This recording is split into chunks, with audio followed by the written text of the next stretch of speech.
New crew, NYC, in Brooklyn, still here.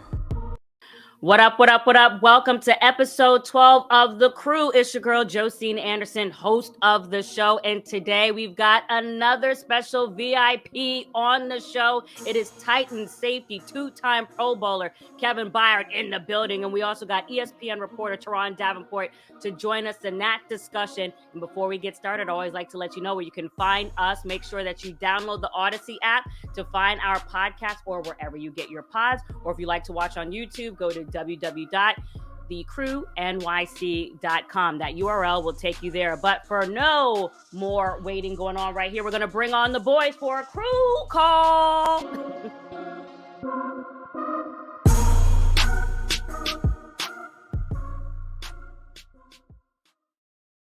Well, look at who's in the building. Morris Chestnut, we gotta deal with your bloviating this morning. We got a Smoot sighting. Yes. The Commodores won, and we got a Smoot sighting. With his coffee. Morris, how are you feeling after your Eagles won another game? Listen, I'm encouraged with my Eagles. I'm really excited about what we're doing. They're playing the way they should play. You play a team that's struggling a little bit. Always root for Mike Tomlin and his teams. So I didn't. Sorry we had to do that, but we did what we had to do. Fred, he's sounding a little laid back this morning. I mean, I know it's a little. He's on the West Coast. We got to give him a break, but that sounded like a smooth brag this morning. At the end of the day, just like Morris loved to get on Instagram and lift weights, he a front runner, just like the Philadelphia Eagles. I didn't know this. Oh yeah, of course. He gets on there, does sets of curls and all kinds of stuff. Hashtag stay healthy. That's front runner.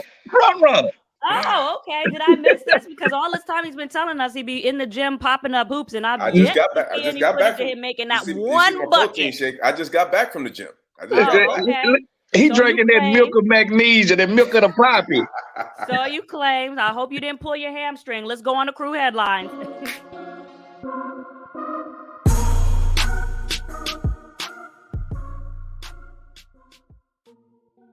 All right. I don't know if you guys caught Monday Night Football, but Morris, I know this segment's going to be difficult for you. The Browns won 32-13 over the Bengals. Yes, they did not have Jamar Chase, but it felt like Myles Garrett was just playing out of his mind. They ended up getting 5 sacks as a defensive unit on Joe Burrow. Fred, what was your impressions of the Browns win over the Bengals? I thought the Browns came out in the battle of Cleveland, the battle of Ohio. I thought they came out and played well. Nobody wants to get the Browns the chance since Deshaun Watson not quarterbacking, but I think they forget that these guys got draft picks. These guys got some guys that can play. Don't forget they traded for Deion Jones. They can play defense and they can run the ball. Nick Chubb could be one of the best in the league. So at the end of the day, they can beat anybody at every given Sunday. I just think the Bengals are overall the better team. They didn't have a better night. Well, that's interesting. Why you make your face like that, Morris? He said the Browns are playing what kind of football? They playing old school football. Good defense, run the football, and that's how they beat you. They shorten the game up and they bludgeon you. That's what they're doing. You're right. Last night they did. They played that football last night. Congrats. Okay, but here's the thing. Hold up, Josina. Hold up, Morris. Why do you hate the Browns so much, Morris? I don't hate the Browns, but see, listen, this is what it is. Oh God. You have to call things that call it like you see it, right? Last night they played a good game. They played a really good game against the Cincinnati Bengals team that was surging. But the Browns, look at what they've been doing this year. Before last night's game, they were 2-5, and they didn't. The only game they had against a franchise quarterback was against the Chargers. They lost to Mariota. They lost to Flacco. I mean, they lost some pretty bad games. So yeah, they had one good game. Yeah. The defense plays the quarterbacks. The offense plays the other defense. The special team plays special teams. So it ain't about the quarterbacks that you play. It's the teams that you play, and do you beat them when you have a chance to beat them? Right now, we got 5 or 6 teams that got above 500 records that's not making the playoffs. We got 2 or 3 teams in the NFL that got below 500 records that's gonna make the playoffs. We see it every year. Right, you're right. You said the offense plays defense and the defense plays offense. Yeah. And Cleveland had a chance to come back and win those games with Jacoby Brissett, and it didn't happen. But what are the teams that are above 500 that aren't going to make the playoffs, and what teams below 500 are? Tell me about that. All right. If I had to pick some teams that's above 500 right now, that's fugazi, I would pick the New York Giants. I Feel knew like you a were going fake there. I knew diamond you were going chain to me. Oh, there. They, wow. I knew you were going there. the New They York went to Giants. Seattle. They had to travel, so it's a little explainable. They're the one that had to go across the country northwest, so that's Yeah. difficult for any team that does that. Losing to the Seahawks, we're talking about. Go ahead. First of all, the New York Giants feel like they should get the Golden Booger Award. So do the Seattle Seahawks feel like, you know what? The one thing about a booger is worthless. If you put gold around it, it's still worthless. And that's what I'm saying when it comes to these teams. But we're going to have a couple teams dig themselves out the grave. Listen, Tom Brady is one person I have learned over the last 20 plus years never to doubt. I'm not going to sleep on Tampa Bay. They starting out terrible, but I think they can come back. Green Bay, not so much. I think Green Bay actually stinks. Garbage truck do. So who's the other team? Who's the other team that's below 500? San Francisco? San Francisco going to be a dangerous team. Nobody going to want to play San Francisco in December. Nobody. I agree with that. Okay, well, I just wanted to say this really quickly about the Browns. I think after they had that last-minute collapse against the Jets, psychologically, I really think that impacted them, though they did beat the Steelers after that, and then they went on this 4-game losing streak. But I have to give them kudos because a lot of pressure has been put on the defensive coordinator, Joe Woods. I think they really stepped up in the last game, though they ended up losing it before, obviously, Monday Night Football. Love to see Amari Cooper get off 5 receptions for 131. But right now, just based on where they are in the AFC standings, it seems like their path has to be through the AFC North. We saw the Ravens acquire Roquan Smith and add to that team. So, I mean, he is just the tackling machine. Even though everyone's getting on him for representing himself and Lamar's representing himself, who they going to put the tag on and the money issues coming up, with the Ravens, I still think that just like you say, you feel like the Bucs can turn it around, Fred. Why can't the Browns turn it around in time for Deshaun Watson's reemergence week 13 at the Texans? His old team, by the way. I don't think they can turn it around because, one, I believe in the Cincinnati Bengals. Mm-hmm. Two, I think the Ravens are the class of the group. I think they're going to continue to get better. So I can't put the Browns in there right now. I just think it's too much going around. And let's be honest, when Deshaun comes back, it's going to take him 4 weeks to get back in football shape. He will not come out and just be Deshaun Watson. They're building really for next year. I don't see this team foreseeing this team being somebody that's going to make a run for the playoffs. And I damn sure don't see this team being a threat. Well, I like the energy that they played with. It reminded me of what they showed you they can be in the first 2 games of the season when they did win without Deshaun Watson and rather doing it with Jacoby Brissett. So I still like that energy. So you never know. And at the end of the day, you only got to win by 1 point. Really quickly, let's move on to the Packers. As we know, today is trade deadline day. That has to happen by 4 p.m. Eastern. A lot of teams making potential moves, at least we'll see, leading up into the deadline. I would rather say that teams have made moves leading up into this week. What should the Packers do? They lost 4 straight. I was at Sunday Night Football. I saw the game against the Bills. They've had 15 drops by receivers. Right now, they're not getting any more than 18.1 points per game, which has them 26th. Do they need a wide receiver? And if so, is that Jerry Jeudy, Brandon Cooks, AJ Green, OBJ? What do you think, Morris? I don't think there's a wide receiver that's going to change the fortunes of the Packers right now. I think they're a reeling franchise. I think their defense is not playing well either. It's not just the offense. And they had a great wide receiver last year, and they still got bounced in their first playoff game. So I think they just probably need a rehaul. But they paid all that money to Aaron Rodgers, and should they be throwing in the towel already, Fred? Yeah, he's a grumpy diva. He's the girl that you don't want to date. He's the girl you don't know you don't like her until you actually start dating her. It's just too much, too high maintenance. Now, I got a fix for Green Bay, but it's not one person. You're gonna have to trade for Brandon Cooks and bring in OBJ. They're gonna force your number 1 to become your number 3. And that changes what they can do. And you're talking about 2 veterans that can come in and within a week learn the playbook. And they need some sure-handed guys with some speed. This is not a one-person fix. If they're going to fix Green Bay, it's going to be by signing 2 veteran receivers, not 1. Well, let me ask you about this, Fred. Let me ask you about this. So how realistic is it for 2 receivers to come in the middle of the season and learn the entire playbook?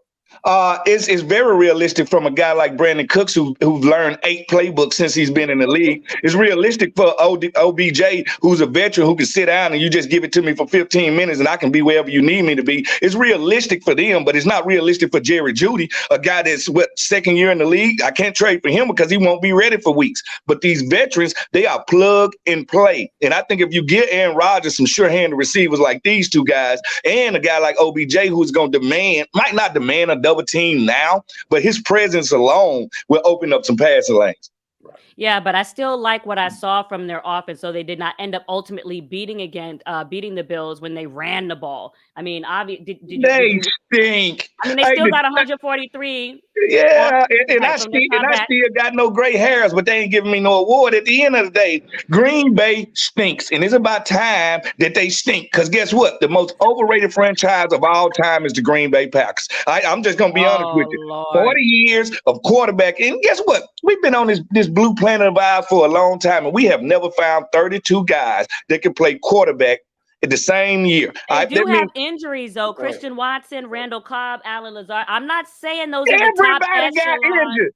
My grandmama twisted her ankle the other day walking down the stairs. Everybody is injured right now. Mm-hmm. Right, but at the end of the day, that's at that key position. So you're trying to find the rhythm with the other guys. And all I'm saying is that at least in the meantime, when they started to run the ball, was at the game. You saw that's when, especially against the Bills, because of all the places where they are really strong, top in total defense, top in scoring defense, top in passing defense, the running defense is where they had the weakness, and so they were able to exploit that for a time. Ultimately, they did not end up winning. Really quickly, before our guest, Kevin Byard, comes into Crew Crib, let's move on really quickly to the Raiders. Josh McDaniels right now not having the best luck as head coach. He had to have a talk with the owner, Mark Davis, after the game, but ultimately the owner did reaffirm that McDaniels is not going anywhere. Right now, the Raiders are 2-5, fourth in the AFC West.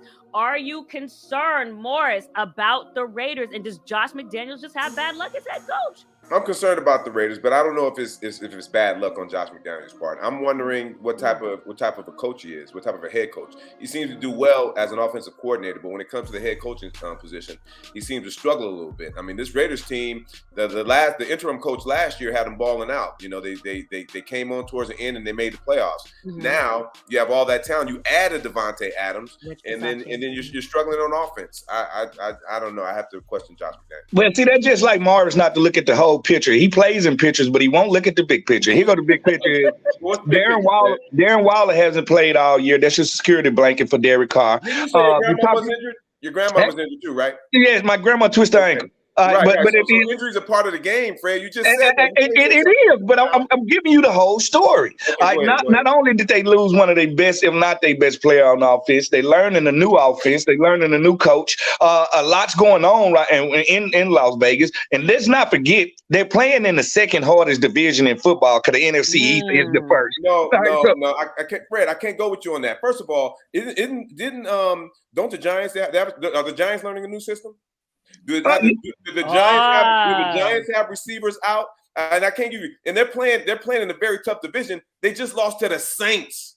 The Saints, who are at the last place in their division. So I can't make excuses for them. They're out there. They play the game. They should win that game. That's a game that they should have won. They battled against Kansas City. They came close to winning that. Division game. That's a division game.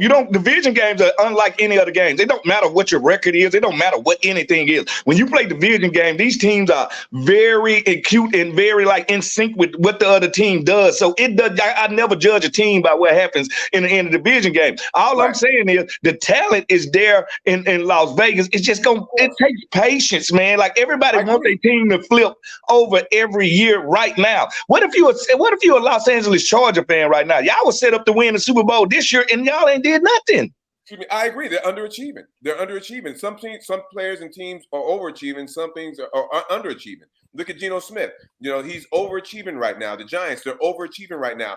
Maybe Geno's playing the way he's supposed to be playing when he actually gets a real think opportunity. And wait a minute. And at the end of the day, Josh McDaniels is not like we don't know about his offensive expertise. And I don't know that you can question him as a corporate head just because right now the ball is not bouncing their way. I mean, at the end of the day, he does have the amount of rings that he does have. And I think he has learned a lot in terms of what happened in Denver when he was the head coach in 2009, 2010. Remember, starting off hot 6-0, they ended up finishing that season 8-8. And after that season, he ended up apologizing to all the media when he realized that he was, too egotistical and he couldn't get along with Jay Cutler, Tony Scheffler, and Brandon Marshall. And you see right now for him after that game when they got shut out by the Saints to kind of issue that widespread apology, put it on him, try to talk to the guys. So I actually seen, though the result is a loss, that he has been, knowing what he has to do as the head coach. Leader. So actually, just because it's not working their way, to me, I've seen leadership quality. It's just not a win. Listen, good. Hurry up. What? I like the Raiders. I still have a soft spot in my heart for the Raiders. But you have to question. I mean, to get shut out by the Saints, it's great. It's great that he's accountable for what he's doing. And I've been rooting for Josh McDaniels and the Raiders this year. It's great to be accountable and take responsibility, for what has transpired on the football field. But they should not have been shut out by the Saints. Well, sometimes you just have a bad game. Score points. Shut out score points. A loss is a loss. It doesn't matter. A loss is a loss. It should matter. Anyway. It should matter. You might as well not ain't showed up. No. In the locker room. They're going to get that check come today. It's like you shouldn't have showed up for that basketball game where you had no points and made no buckets in that game that you just had at the YMCA. Anyways, we're getting ready to go to the other side on Crew Crib where we got our VIP guest, two-time Pro Bowl Titans safety Kevin Byard in the building, and also ESPN Titans reporter Turron Davenport. Let's go to the Crew Crib.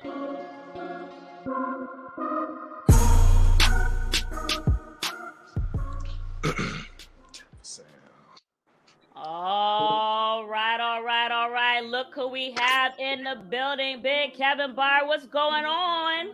Not much, man. I'm listening to y'all. Y'all getting started early. Yes, Hey, Kev, I'm just surprised Smoot showed up, man. His Commodores won, so he showed up. Hey, man. Where's Smoot? Where's Smoot? Hey, don't start that. Hey, Kevin, let me tell you this. I am the bearer of true news. The rest of these people, they live in the stars. I'm here to give everybody the real, and they can't take it.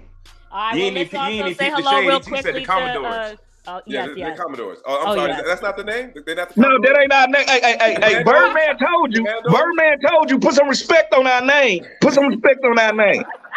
Let's also welcome in Turron Davenport. What's going on, Big TD?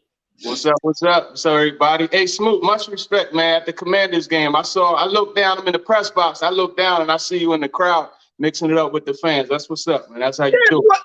You know what? You're a good dude. I feel your energy already, baby. That's what I'm talking about. Let's get Morris the hell off of here, all right? All right. Well, listen, Kevin, we appreciate you coming on. Obviously, really quickly, we want to give you props for the win this past week. And you also got another big one coming up against the Kansas City Chiefs. You guys were able to start to turn things around, from how things started at the beginning of the season. First and foremost, I just want, before we get into all that, just tell me how you were able to turn things around this season. I know you guys got your first win. What was that, against the Raiders? Mm-hmm. Yes. Yeah, so, obviously didn't start the year the way we wanted to. We lost the Giants game by a field goal. And then, next week got embarrassed on Monday Night Football against the Buffalo Bills, who's a great team, obviously a Super Bowl contender. Once we got back to Nashville, I want to say it was the Wednesday morning meeting. We kind of, as the captains, me, Derek, Jeff Simmons, Ben Jones, a couple guys, we asked Coach Vrabel, like, hey, man, can we start the morning meeting just players, no coaches? We just want to start the morning meeting and, just kind of address some things we feel like we need to address, to stay the team being 0-2, feel like some things that we need to talk about just as players with no coaches. And, I'm not going to sit here and say it worked or not, but we won 5 straight since. And we've kind of got on a roll. And I think we just kind of found our identity. We know on offense, we got to run the ball. I mean, we have a future Hall of Fame running back in Derrick Henry. We're going to ride him until the wheels fall off. And on defense, man, we were giving up a lot of big plays on the back end. And once we stopped doing those things, our run defense is always stout. We feel like we can play with the best of them. So That's been the formula for these past few games. And we're going to have to do the same thing in Kansas City, man. Obviously, Patrick Mahomes, they're a very explosive offense. So we're allowing Patrick Mahomes to do what he does, his Houdini stuff, and just throw the ball over top on us. It's not going to be pretty. So we had to make sure we limited all those big plays and obviously run the ball, control the clock. All right, Kevin, this ain't that type of show. We're not going to get on here and ask these football questions. Oh, we ain't doing all that. We are going to ask some football, but let Fred do what he does, Kevin. We ain't going to be doing all that. First of all, I want to say this. Hey, been keeping up with your career. Very underrated. All pro, you do your thing. Now let me ask you this question, because I had a similar thing going on in my career. I was paired up with Champ Bailey. I was paired up with Sean Springs. I was paired up with Antoine Winfield, and I played in certain markets. When I played in the Minnesota market, I got less love than I did in the Washington market. Do you think one reason people don't constantly say your name at the top of the safety thing is you play in a small market in Tennessee? I mean, that's for sure. You know what I'm saying? Yeah. Like, I get a lot of love, you know, in Nashville, and obviously, you know, I played college football 30 minutes outside of Nashville. So my fan base is in a very small place. But obviously, you know, I've been all pro, I've been to Pro Bowls. But, you know, think about it, man. If I played for, you know, the Dallas Cowboys, or, you know, somewhere in LA or New York market, you know what I'm saying? It would, for sure. I mean, I probably would be, you know, I don't want to say how big it would be or nothing like that, but now, I'll tell you how big it'll be. They'll be talking about you like they talk about Ed Reed, because you put the plays out there. You go out there, you make the plays, you change the game for your teams. Like, sometimes you can't be as humble as you want to be. At the end of the day, I give you your props. If you was in a bigger market, I'm sorry, you would have way more pub. Nah, man, I appreciate that for sure, man. But, you know, it's just one of those things where you can only worry about what you can worry about. Like, I mean, I'm blessed. And because I look at it as like a blessing. Like, man, I played college football 30 minutes and then went straight to Nashville. And obviously, you know, I hope to, you know, end up retiring here and living in Nashville. So, you know, I can care less about the what ifs and stuff like that. But you did make a good point, though. I definitely for sure feel like if I played for a bigger market, you know, my name would be definitely bigger than what it is. KB, on a national scale, Mike Vrabel, they look at him like, you know, some type of bravado guy, macho, etc. Give us an example of the way he makes those emotional deposits with you guys and why you guys play so hard for him. I mean, everybody's seeing the moment with him and Ben Jones in the tunnel. It's crazy because I was just running off the field and I was just running by because Vrabel always meets us. Like, he tries to be the first guy back there. I mean, obviously, he, you know, shakes the hand with the coaches, but he takes off to the locker room, tries to, you know, kind of shake everybody's hand as we're coming in the locker room. So I'm running by and I'm, you know, looking forward to seeing him. And I just see him and Ben Jones just hugged up, you know what I'm saying? So I just kind of tap him on the shoulder and keep it pushing. Then I finally seen the actual clip that was on like Paramount or whatever. And I kind of noticed it a little bit when I walked by. He had tears in his eyes, you know what I'm saying? And obviously Ben Jones was battling his behind off that game. He was actually throwing up in the locker room right before we came out.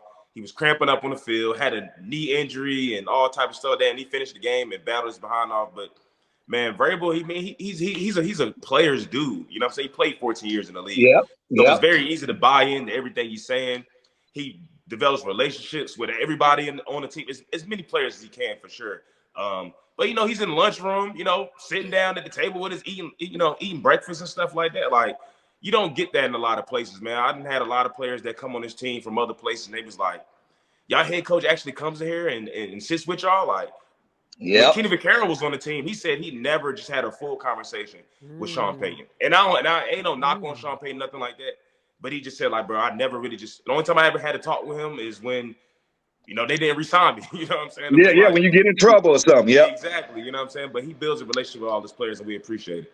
But Kevin, so do you find it interesting though? Because when AJ Brown came on our show, he made a comment about Mike Vrabel and his time in Tennessee and said that it wasn't fun up there. And that's one of the key differences he feels like he's experiencing in Philly. So how do you feel about that? When she a shit starter, Kevin. She a shit starter. I was just reminding them about what AJ Brown said. That bite went a little viral from the show. So I'm just curious, you know, based on the way you just depicted your head coach, how you feel about that? No, I did see that, man. And it's crazy because, like, AJ, he's definitely a playful guy for sure. And I think, you know, when you talk about throughout the work week, you know, it's time to work and it's time to play. And obviously you can see in Philly, man, those guys is having a ton of fun. You know what I'm saying? Like, I don't know, like, because obviously I seen him, he was doing an interview and he was saying, I guess he did on ESPN, he was talking like how, you know, they be practicing their dances and stuff like that all through practice. Like, that's one thing Vrabel just not finna be going for. You know what I'm saying? Like, I just feel like it's certain things that, he probably see guys over there doing a dance routine. He's like, what the hell? We need to be working. We need to be doing something. Like, and I think that's like, kind of, he got coached by Bill Belichick. I mean, you know what I'm saying? So he's used to seeing things the way it used to be. And I mean, in the locker room, we have a ton of fun. You know what I'm saying? We always in the locker room joking and laughing. We bumping music. TD be in the locker room, we bumping music and stuff like that. But, as far as once we get on the practice field, it's usually all business. You know what I'm saying? Like, we're not on the practice field practicing celebrations and stuff. That's why when DBs, Christian Fulton catch all we do is run to the end zone, take a picture. We don't be having nothing choreographed or nothing like that. We was actually talking about that. We need to figure out what we're going to do for our next celebration once the defense get a turnover. But AJ got his opinions, and I'm not saying that that's not true or not, but I just think every organization is a little different. So I'm pretty sure in Philly, things are a lot more freely, whatever it may be. But in Tennessee, once we hit the practice field, man, it's all business. I know, but I was just curious too, like, is there ever a point too when you've had a coach for so long where the message, can get a little stale? And that's what I was, wondering at the beginning of the season, what was kind of going on, and if there was something that needed to be turned around, with that respect, especially if, the head coach is such a hard driver and what have you. So especially you are a leader on that team. So is there ever a time when it was becoming stale? No, I don't think it was the message or nothing like that. We really just wasn't playing well, to be 100. But like I said, I mean, the Giants, I think they just lost a game, so I think they're 5-2, 6-2, or something like that. We lost those guys by a field goal. We're literally a field goal away. We missed the field goal, but we're a field goal away from being 6-1. You know what I'm saying? So obviously, we did not play well against the Bills. That's just point blank period. We got blew out. We didn't play well on any sides of the ball. But we're still a really, really, really good football team. Like, you know what I'm saying? Like, I don't care about what the stats say. There's all these stats that's about, like, we're always winning close games, and eventually that's going to start going the other way. Like, no, that's just the way we built. That's a skill. I think Lovie Smith made a comment after the game saying, we wasn't ready for the Titans' physicality. You know what I'm saying? Like, that's how we want to play football. And when you're talking about later in the year, December, January, when guys are hurt, guys don't really want to hit like that. It's cold outside.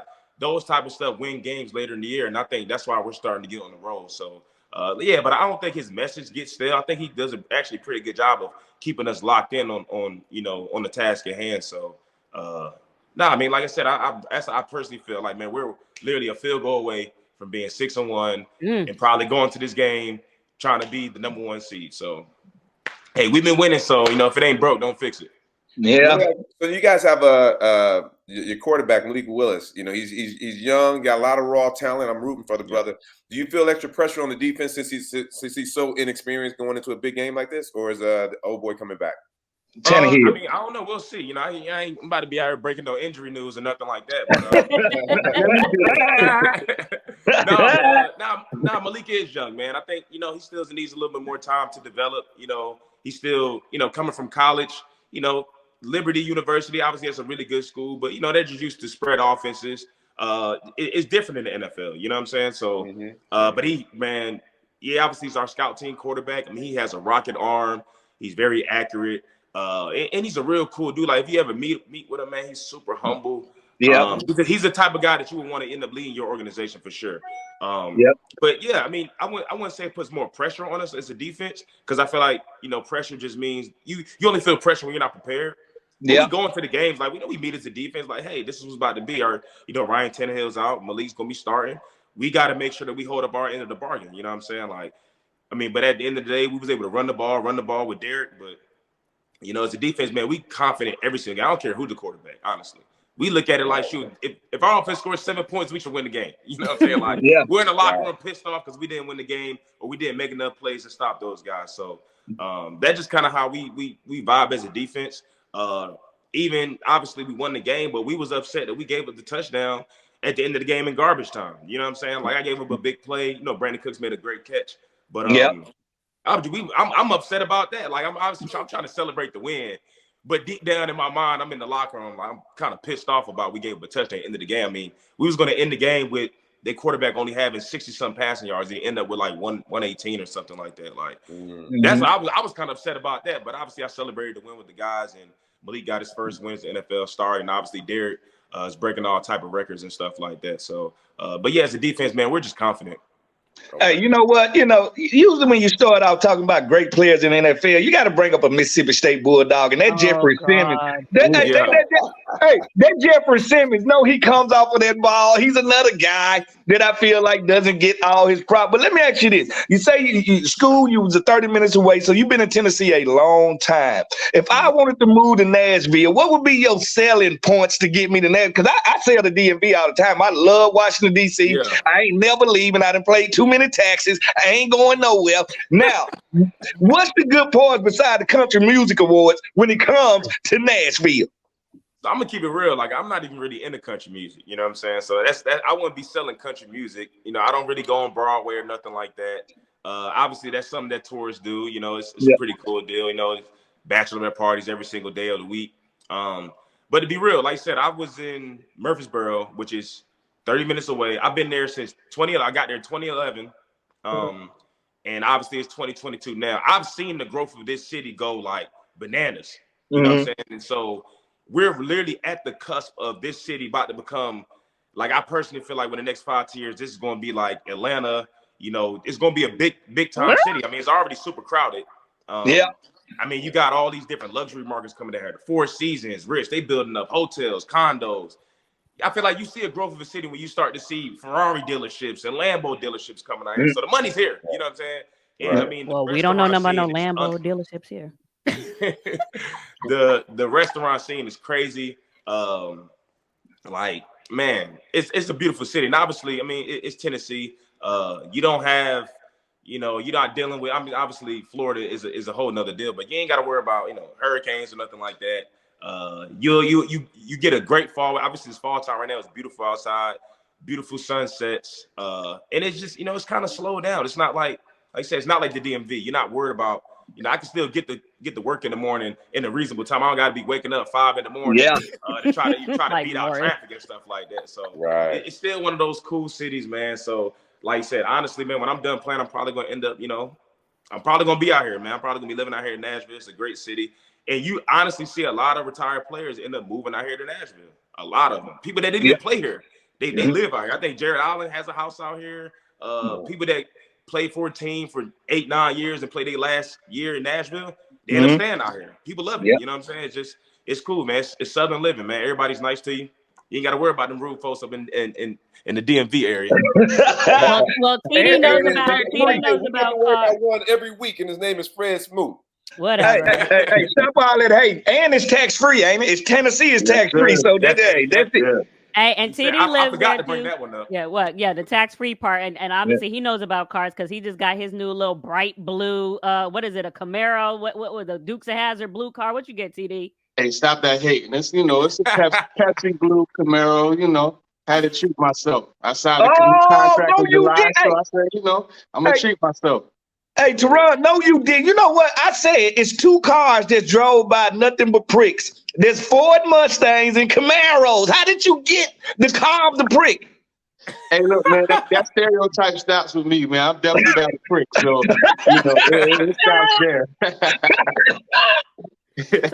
So TD, I know what's his name was talking about. KB was talking about Ryan Tannehill. What is the latest that you can tell us as far as the expectations with the injury? Yeah, the latest is it's very possible that he could play. The main thing last week, honestly, was the stomach bug. That's what kept him from practicing on Friday and kept him out of the walkthrough on Saturday. So, and that's why they left him behind. So that's the main thing. As long as he could get through that, there should be a good chance because, he had the ankle tape during practice. We didn't see during individual period, but, there were some things that he was doing during the actual practice itself. All right. Well, y'all also got a big game coming up against KC. It's interesting, though, because I have seen, some of the wide receivers come along. We've seen Juju have 100-plus receiving yards in the last 2 games, especially since those OBJ rumors started swirling. And Valdez-Scantling had 111. Travis Kelce also had 98 in their last game and win against the 49ers. What's sticking out to you on film, especially with the fact that they're, had to reacclimate and adjust a little bit to the departure of Tyreek Hill? Yeah, I mean, the thing about it is that even when Tyreek Hill was there, the offense always kind of ran. I mean, in my opinion, when he really needed to play, he's going to Travis Kelce. He's always been that guy. Obviously, future Hall of Famer himself, really great tight end, one of the best to ever do it. But like I said, I mean, and obviously it definitely starts with Patrick Mahomes. Man, that guy's he's one of the best, quarterbacks in the league. He's always creating plays. Like you say, he's kind of like Houdini. He just kind of pulls stuff out of his head. Even when the plays break down, he just knows how to find his guys. And just like you said, Juju Smith is coming along now, Scantling as well. I just think as far as the defense, man, we have to make sure that we're not just giving up those big plays. We had to make them earn it. We had to make Patrick Mahomes be Houdini to beat us. That's what it has to be. Don't make anything easy for him. Obviously, we have to stop the run. They got like 3 running backs that they're using that are pretty good. We have to stop the run first and foremost, make them one-dimensional, and make sure that we just, we got to, obviously, we're going to have our eyes on Travis Kelce. We got to know where he is every single play. We got to hit him. We got to jam where the red zone. Man, I got to press him. I got to do everything I can to try to stop him. So, but yeah, man, this is an explosive offense. I think they got like the #1 pass offense in the league right now. But it's crazy, man. And this is a weird stat. I was, talking to my coach, like, I played Kansas City.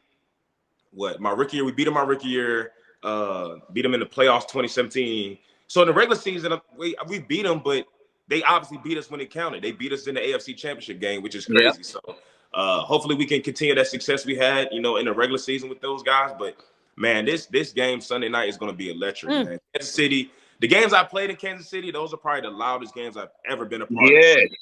When they get to that pregame and after they do the national anthem and they get to doing it, they let me fly.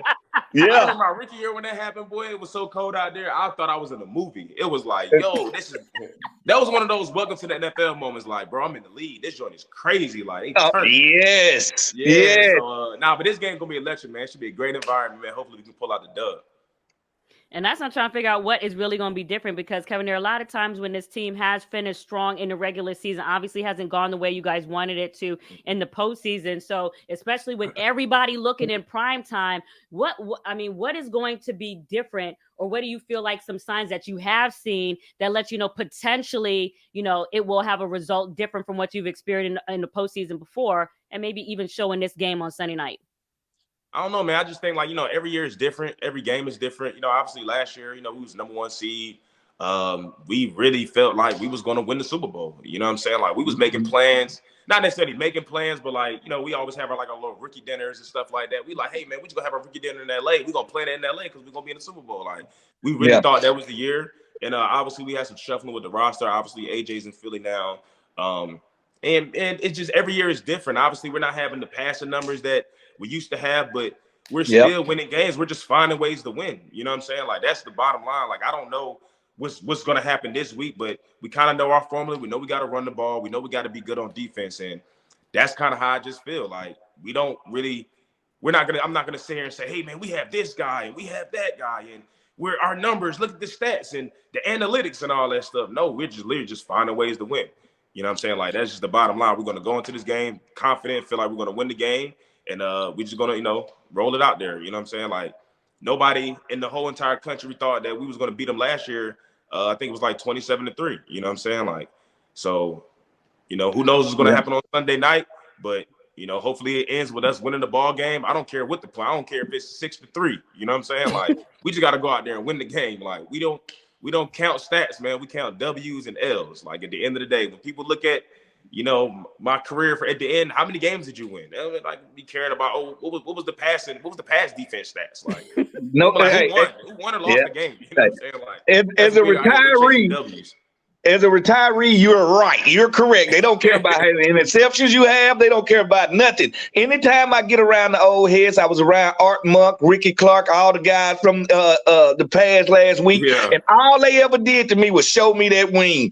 I ain't even have a damn red ring to show them and combat it. I was like, listen, the old heads don't show you that ring, brother. So I hope your quest to get one, you end with a ring. Absolutely, man. And really quickly, speaking of wedding ring, one of the things that, and if I'm ever talking to TD about you, one of the things he always says about you, Kevin, is, man, Kevin is such a good dude, man. He always got his stuff together. He has his things together, talking about just how your life and how you balance things, even personally, off the field. And so I just wanted to ask you, what do you feel like is kind of key to you or integral to you to, maintaining your balance off the field? Obviously we know that you're married and you have kids or what have you, but something that's really important to you that you do in your day to just kind of maintain that as well. Yeah, man, I think, obviously, first and foremost, it starts with my faith. Just my faith has just grown, and my Christian faith has grown over in just the years as I'm getting older and more mature. I pray every single morning. I do my daily devotionals, and a lot of it is just priorities. Like, what are your priorities in life? You know what I'm saying? Like, because I have our team chaplain that I talk to all the time, and I was telling him like I was struggling with like doing my daily devotionals every morning because it's easy when you get into routine, especially as a football player. Most of your days are kind of set up the same way. And I was like, yeah, man, I do it one day and then, I miss another day. He was like, you have to make it a priority. You know what I'm saying? When you wake up in the morning, what's the first thing you do? I'm like, I brush my teeth. Yeah, because it's a priority. You know what I'm saying? So I feel like you just had to make sure your priorities in line. And, me right now, I have a lot of things on my plate. I have 2 beautiful children, married. Those things come first and foremost. Like when I get home and I joke and laugh in the locker room with guys, I'm like, man, when I get home, I clock into my second job. You know what I'm saying? I don't go home and just go hop on video game, play Call of Duty. Like, no, that's not what I'm doing. Like, I go home and my kids run to the door and I spend time with them. I spend time with my wife because it's a priority to me. These things are more important than, being this NFL football player. You know what I'm saying? So I try to keep my priorities in order. And, just over in earlier this summer in June, my mother passed away unexpectedly. So Sorry to hear that, brother. I appreciate it. But I'm kind of dealing with that as far as family, making sure I'm checking in on them. So it just realizing that, hey man, beyond this football stuff, man, we're people, we're humans, and I have a lot of things to be thankful for, and I just try to wake up every morning with gratitude. And that's one thing that my mom really was expressing to me before she passed away, just how grateful she was with her children all doing well and things like that. So it always brings me back to center. So I don't try to get too caught up in all this other stuff, man. I love my family, and it's fake family and football. That's just what it is for me. And it's funny you say that because I feel like a lot of people have been talking about that too, when just witnessing what happened with Tom Brady. A lot of people had jokes about how he was playing, in their last game and they were losing. And then the very next day he came out and issued the announcement that he and Giselle had gotten a divorce. And it just kind of put a lot of that in perspective. People weren't necessarily laughing, as much because even though he has accomplished a lot, it is real. What people have to understand, we are people. Just because y'all look at us as sports entities and y'all look at us just go play 16, 17 games a year. No, we are people. And that's why I think football players are so attached to their teammates in their locker room, because when you look at their locker room, you're looking at 52 other guys that go through the same exact thing that you go through. And you need your family. You need your faith when you go through that, because nobody wants to hear that I'm going through a death in the family when it's week 12. But I got to keep on going, and I got to minimize everything that's going on. I just give our football players props for just keep on going and keep on grinding. Right. All right. Well, Kevin, we appreciate having you come on into the Crew crib, and much luck against the Kansas City Chiefs as you guys continue to turn around your season and do well as we always expect. And you're always a VIP welcome guest on this show. So thank you for coming on. Appreciate you. Absolutely, man. Thank you all, man. It was fun. I love what you guys doing here, man. It's pretty cool. Listen, Kevin, we appreciate having you come on. You go ahead and do what the rest of you got to do on your off day. We appreciate it. Before you go, really quickly, just say what your name is and you're watching The Crew. Hey, Kevin Byard from the Tennessee Titans, man, and you're watching The Crew.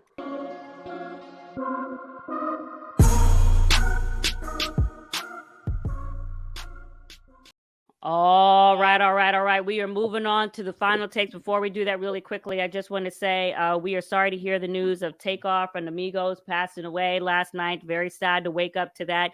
These young rappers, boy, every time we see something going on, not just whether they rap or not, but it's definitely a tragedy to hear. And also the son of Mike Zimmer, Adam Zimmer, their family this morning announcing that on Instagram that he passed away. So we have a death, unfortunately, in the NFL family. Any quick thoughts on that, Fred? You did play for the Vikings.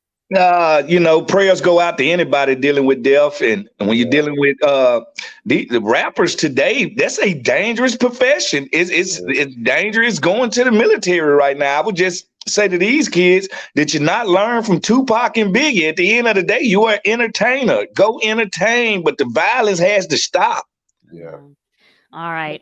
Really quickly, too, I just want to ask what you feel like is the game of the week. TD, we know that you'll be covering the Chiefs and the gosh, the Titans. The Titans. I know. I'm sorry.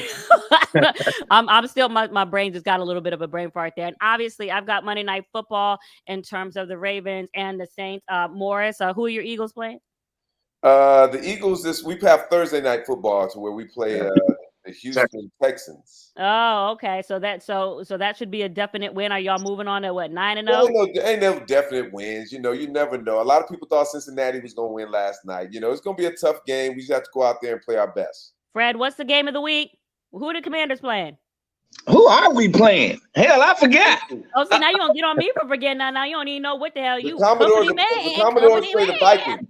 Hey, first of all, we play my other team. We play my mistress. See, Washington is my wife. All right, in Minnesota, my time there is my mistress. We play Kirk Cousins. Cousins that's right. get to come the home. Vikings are doing well, Morris. You might have to worry in the NFC, Morris. Hey, but guess what? They gonna lose. The Vikings will lose. I'm gonna tell you why.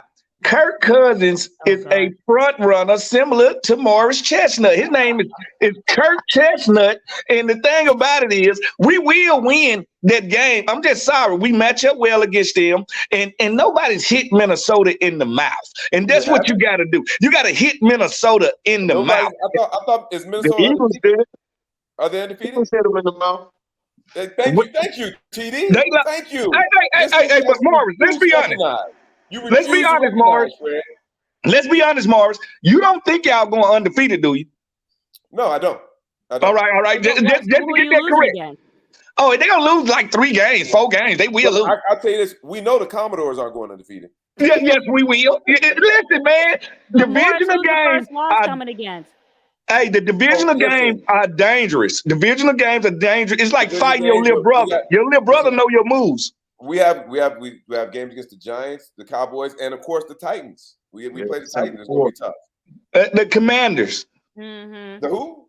Commanders. Oh, come on now. Commander Oregon. Is your game the game of the week? Lionel Richie gonna be starting at quarterback? In the heat of the night. Anyways, TD, is your game the game of the week?